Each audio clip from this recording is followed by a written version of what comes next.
کے پیچھے آپ کے خلاف کوئی بات بول دے، حالانکہ ہم نے نہیں بولی لیکن ہم بات کر رہے ہیں، اگر یہی ہے تو پھر یہ بتائیں کہ بغیر احتیاط کے عجلت پسندی کے ساتھ فتاوی جات دینا، حکم شرع بیان کرنا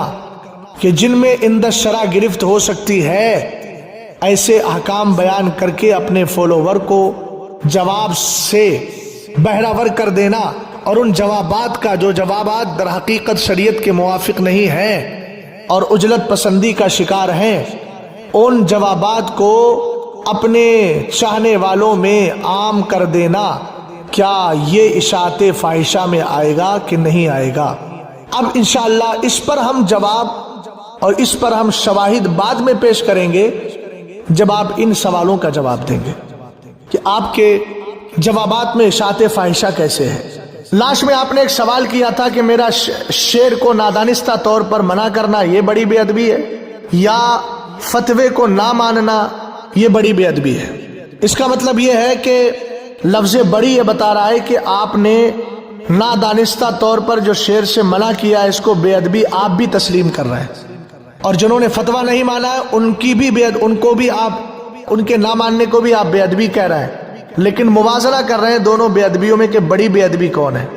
تو چلیے مسئلہ یہی پر حل ہو گیا کہ آپ نے کہا کہ بڑی بے ادبی کون سی ہے۔ اس کا مطلب بے ادبی آپ نے کی ہے، اور بے ادبی اس طور پر کی ہے کہ آپ نے غیر محتاط ہو کر کے فوراً جواب اپنا ریکارڈ کروا دیا، اور اس جملے پر اور اس شعر پر کوئی بھی غور و خوض نہیں کیا، اور یہ معلوم نہیں کیا یہ شعر کس کا ہے۔ رہی بڑی بے ادبی، تو دین کے معاملے میں بے ادبی چھوٹی ہو یا بڑی ہو، بہرحال بے ادبی ہوتی ہے۔ جن حضرات نے سرکار تاج الشریعہ نور اللہ مرقدہ کے فتوے کو نہیں مانا وہ بھی غلط کر رہے ہیں، اور جو بے احتیاط اور غیر محتاط ہو کر حکم شرع بیان کر دے رہے ہیں، معلل بالاغراض کی بحثیں چھیڑ دے رہے ہیں جہاں قطعاً ضرورت نہیں ہے، وہ بھی بے ادبی کر رہے ہیں۔ لیکن مفتی صاحب معیار ایک ہی ہونا چاہیے، میزان اور ترازو ایک ہی رکھنا چاہیے۔ آپ نے ان حضرات کو جو ویڈیو کلپ بناتے ہیں، میں تو الحمدللہ نہیں بناتا، اور اللہ سے دعا بھی کرتا ہوں کہ اللہ تعالیٰ مجھے اس پر قائم و دائم رکھے۔ جو ویڈیو بناتے ہیں، ویڈیو پر آتے ہیں، آپ نے ان کے لیے فاسق مولن ہونے کا، خلافت کا، امامت کا، خطابت کا جو حکم بیان کیا ہے، تو میں آپ سے پوچھنا چاہتا ہوں کہ حضور سرکار تاج الشریعہ نور اللہ مرقدہ کا یہ فتویٰ بحیثیت مرشد ہے، بحیثیت مفتی ہے؟ آپ کہیں گے بحیثیت مفتی ہے، تو مفتی کا جو فتویٰ ہوتا ہے وہ ساری امت کے لیے ہوتا ہے، سب کے لیے حکم عام ہوتا ہے، جو بھی اس کی زد میں آئے گا۔ تو اگر وہ سرکار تاج الشریعہ کے فتویٰ نہ ماننے کی بنیاد پر فاسق مولن ہے تو اس حکم میں آپ بھی شامل ہیں۔ پھر آپ کی خلافت کا بھی مسئلہ ہے، آپ کی امامت کا بھی مسئلہ ہے، آپ کی خطابت کا بھی مسئلہ ہے، اور آپ کہیں نہیں میرے نزدیک وجہ جواز ہے، تو جو مفروضہ وجہ جواز کی بنیاد پر آپ خود کو فاسق مولن ہونے سے بچائیں گے تو سامنے والا بھی کہہ سکتا ہے کہ میں بھی تو اسی وجہ جواز کی بنیاد پر فاسق مولن ہونے سے بچ جاؤں گا۔ آپ کہیں کہ نہیں تم مرید ہو، تو اتنا یاد رہے کہ عقیدت کی بنیاد پر حکم شرع نہیں مانا جاتا ہے، شریعت کی بنیاد پر مانا جاتا ہے۔ آپ نے بار بار زور دیا اس بات پر کہ عقیدت کا تقاضا نہیں تھا، عقیدت کا تقاضا نہیں تھا۔ میاں اس پر میں آپ سے عرض کرنا چاہوں گا کہ آپ کو سرکار تاج الشریعہ سے عقیدت ہے کہ نہیں؟ اگر آپ کہیں کہ مجھے عقیدت ہے تو ہم بھی کہہ سکتے ہیں کہ عقیدت کا تقاضا تھا کہ آپ بھی سرکار تاج الشریعہ کا فتویٰ مان کے ویڈیو پہ نہیں آتے، اور آپ اگر کہیں عقیدت کا تقاضا نہیں ہے تو پھر انشاءاللہ اس کا جواب آپ کو بعد میں دیں گے۔ شریعت کا حکم عقیدت کی بنیاد پر نہیں بلکہ حقیقت اور شریعت کی بنیاد پر مانا جاتا ہے، اور سب کے لیے لازم ہوتا ہے۔ اس لیے جن حضرات نے آپ کے جواب پر اپنا جواب ریکارڈ کرایا، شریعت کے دائرے میں رہ کر نہ وہ بدگمانی کا شکار ہے، نہ انہیں کسی وضاحت کی ضرورت تھی، نہ وہ اشاعت فاحشہ کا مرتکب ہوئے ہیں، اور بے ادبی کی بات ہے تو بے ادبی میں وہ لوگ بھی شریک ہیں جنہوں نے فتویٰ نہیں مانا، اور آپ بھی شریک ہیں جو آپ نے غیر محتاط ہو کر کے حکم شرع بیان کر دیا۔ آخر میں مفتی صاحب قبلہ آپ سے بھی میں کچھ سوالات کرنا چاہتا ہوں۔ پہلا سوال یہ ہے کہ آپ رد کو کیا مانتے ہیں؟ رد کو مستحب مانتے ہیں، واجب مانتے ہیں، فرض مانتے ہیں، یا مباح مانتے ہیں، ایک کرنے نہ کرنے والا دونوں برابر ہے. عالم دین کی بات کر رہا ہوں میں، جو عالم دین علم رکھتا ہو. چونکہ آپ تو خود کو معروف عالم دین کہہ کے پکار چکے ہیں نا، آپ نے خود کہا ہے کہ کسی عالم سنت جو معروف ہو، تو ظاہر سی بات ہے آپ اپنے آپ کو خود عالم معروف مان رہے ہیں. تو آپ سے میرا سوال یہ ہے کہ رد کرنا فرض ہے، واجب ہے، مستحب ہے یا مباح ہے؟ کرنا نہ کرنا دونوں برابر ہے، کوئی گناہ نہیں ہوگا اس پر. جو آپ سوال کا جواب دیں گے انشاءاللہ اس پر ہم اپنا اگلا آڈیو جاری کریں گے. دوسری بات یہ ہے کہ اپنا مسلک چھوڑو مت، دوسرے کا مسلک چھیڑو مت. کیا یہ صلح کلیت کو بڑھاوا دینا اور صلح کلیت کی ترجمانی کرنا نہیں؟ اگر نہیں تو یہ بتائیں کہ اعلیٰ حضرت امام اہل سنت رضی اللہ تعالیٰ عنہ نے زندگی بھر اپنا مسلک چھوڑا نہیں ہے اور دوسرے کا مسلک بھی نہیں چھوڑا ہے. اپنا مسلک اس طور پر نہیں چھوڑا کہ عقیدہ رکھا، اور دوسرے کے مسلک کو اس طور پر نہیں چھوڑا کہ اس کا زندگی بھر رد کرتے رہے. اور جس پر سرکار اعلیٰ حضرت رضی اللہ تعالیٰ عنہ کی تقریباً 250 کتابیں شاہد عدل ہیں،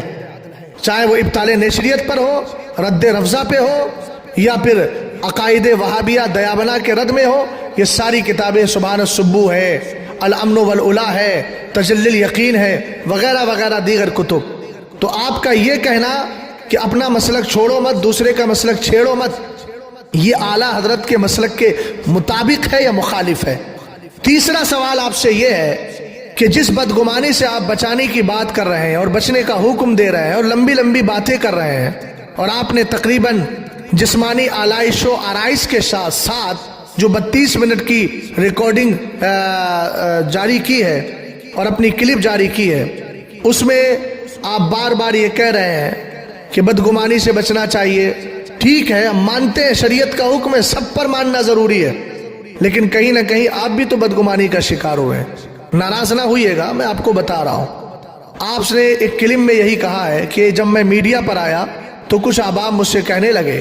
کہ آپ پی پی نہ بنے، ٹی ٹی بنے، پلپل سنی نہ بنے، ٹی ٹی ایس بنے. اچھی بات ہے، وہ آپ کو اچھا مشورہ دے رہے تھے. پھر آپ نے کہا کہ انہوں نے کہا اپنے مسلک کا کھل کر اظہار کریں، تو آپ نے ان کے اس جملے پر کہ کھل کر اظہار کریں، اس پر تبصرہ کرتے ہوئے کہا کہ میں آپ ان کو کافر کہیں، مشرک کہیں، بدعتی کہیں. تو کیا یہ کھل کر اظہار کرنے کا یہی مطلب ہے؟ کیا آپ نے ان لوگوں کے تعلق سے بدگمانی نہیں کی کہ وہ بلا وجہ کسی کو کافر یا مشرک یا بدعتی کہنے کی بات کر رہے ہیں؟ اور اگر بلا وجہ نہیں، بالوجہ اگر وہ کہہ رہے ہیں، وجہ شرعی ہے ان کے پاس، تو پھر آپ کی ذمہ داری بنتی ہے کافر کو کافر کہنا، مشرک کو مشرک کہنا، بدعتی کو بدعتی کہنا، گمراہ کو گمراہ کہنا. شریعت کا مطالبہ ہے. انہوں نے غلط کیا کہا؟ اگر آپ کہیں کہ نہیں بلا وجہ کہہ رہے ہیں تو یہ آپ نے بدگمانی کی، اس لیے کہ ان کا مقصود یہ ہے ہی نہیں کہ کھل کا مسلک کا اظہار کریں، بلکہ ان کا مقصود حسن ظن کے طور پر یہی ہے کہ جو اعلیٰ حضرت رضی اللہ تعالیٰ عنہ نے کہا دشمن احمد پہ شدت کی دیے، ملحدوں کی کیا مربت کی دیے، غیظ میں جل جائے بے دینوں کے دل، یا رسول اللہ کی کثرت کی دیے، اور تجھ سے اور جنت سے کیا مطلب، وہاں بھی دور ہو، ہم رسول اللہ کے، جنت رسول اللہ کی. اب آپ بتائیے کہ آپ اس میں بدگمانی کا شکار ہوئے کہ نہیں ہوئے؟ جبکہ آپ نے اس کلپ میں یہ بھی کہا ہے کہ اپنا یہ اصول بنائیے کہ اپنا مسلک چھوڑو مت، دوسرے کا مسلک چھیڑو مت. تو جو علماء اہل سنت، آپ یہ بتائیں، جو علماء اہل سنت مسلک اعلیٰ حضرت کی بات کرتے ہیں، مسلک اعلیٰ حضرت کے نظریات، عقائد اور تعلیمات کو اجاگر بھی کرتے ہیں، اور اس کے ضمن میں دیابنا، وہابیہ، اشرف علی تھانوی، رشید احمد گنگوہی وغیرہ ان سب کا رد کرتے ہیں، آیا وہ مسلک چھوڑو مت، دوسرے کا مسلک چھیڑو مت آپ کے اس اصول کے خلاف جا رہے ہیں؟ اگر اس اصول کے خلاف جا رہے ہیں تو ان پر حکم شرع کیا لگے گا وہ آپ بتائیے. اور آپ نے اس کلپ میں ایک بات یہ کہی، آخری سوال آپ سے یہ ہے کہ آپ نے ایک بات یہ کہی ہے کہ ہم نے تو ایک حکمت اختیار کی ہے. وہ حکمت کیا ہے؟ اس حکمت کو آپ منظر عام پر لے کر کے آئیں تاکہ اس حکمت کو ہم شریعت کے ترازو میں رکھ کر کے تولے اور شریعت کے معیار کو سامنے رکھ کر کے اس کا ہم جو ہے جائزہ لیں. انشاءاللہ مجھے امید ہے کہ آپ جلال کیے بغیر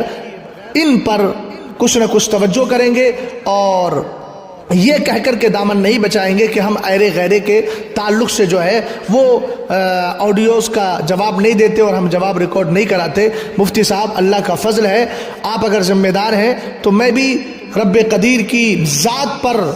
اعتماد اور بھروسہ کرتے ہوئے اور اللہ رب العزت کا شکر ادا کرتے ہوئے کہتا ہوں کہ میں بھی بے فضلہ تعالی جامعہ اشرفیہ کا ایک فارغ ہوں، مبارک پور اعظم گڑھ، سرکار تاج الشریعہ نور اللہ مرقدہ کا مرید ہوں، اور حضور تاج الشریعہ نور اللہ مرقدہ کا مشہور زمانہ ادارہ مرکز الدراسات الاسلامیہ جامعۃ الرضا بریلی شریف یو پی ہند کا ایک ادنا سا خادم، وہاں کا ایک استاذ ہوں، اور بے فضلہ تعالی میں بھی جو ہے ان سارے مسائل کو جانتا ہوں جو مسائل موجودہ وقت میں چل رہے ہیں، اس لیے آپ یہ کہہ کر اپنا دامن نہیں چھڑا سکتے کہ میں ارے غیرے کا جواب نہیں دیتا۔ دوسری بات آپ کو اور خاص کر آپ کے جو فالوورز ہیں ان کو میں یہ بتانا چاہوں گا کہ یہ آڈیو ریکارڈ کرا کر مجھے اپنے فالوور یا ویوز وغیرہ نہیں بڑھانا ہے، اور نہ ہی مجھے جو ہے اس کی کمائی کھانا ہے، میں تو اس کمائی سے دور رہتا ہوں، اللہ کا فضل ہے، میں اس کو ناجائز و حرام ہی سمجھتا ہوں، ہے نا۔ اور مفتی صاحب قبلہ، آپ نے جو کہا تھا کہ کچھ لوگ آڈیو بنا کر کے 1 لاکھ تک ان کی آڈیو چل گئی ہے بیچاروں کی، اور آپ نے عجیب تبسم ریزیوں کے ساتھ یہ جملہ کہا تھا، یہ کہیں نہ کہیں آپ کی انانیت کو بتا رہا ہے۔ خدا را ایسے جملے بولنے سے بھی آپ پرہیز کیجئے، آپ اپنے آپ کو ذمہ دار سمجھتے ہیں اور اپنے آپ کو عالم معروف جانتے ہیں، تو یہ آپ کا شیوا نہیں کہ اس طرح کے جملے بول کر کسی سنی شخص پر طنز کریں۔ اب وہ آپ نے کس کے لیے طنز کیا ہے، وہ آپ کا کی نیت میں منوی ہے، آپ کا مراد منوی ہے، میں نہیں جانتا کون ہے، لیکن بہرحال اس طرح کے جملے بولنا ایک ذمہ دار کے شایان شان نہیں ہے۔ مجھے امید ہے انشاءاللہ آپ ان سوالوں کے جواب دیں گے، اس کے بعد اگلی بات ہم عوام اہل سنت کے سامنے پیش کریں گے۔ تب تک کے لیے اجازت دیں، السلام علیکم ورحمۃ اللہ تعالی وبرکاتہ۔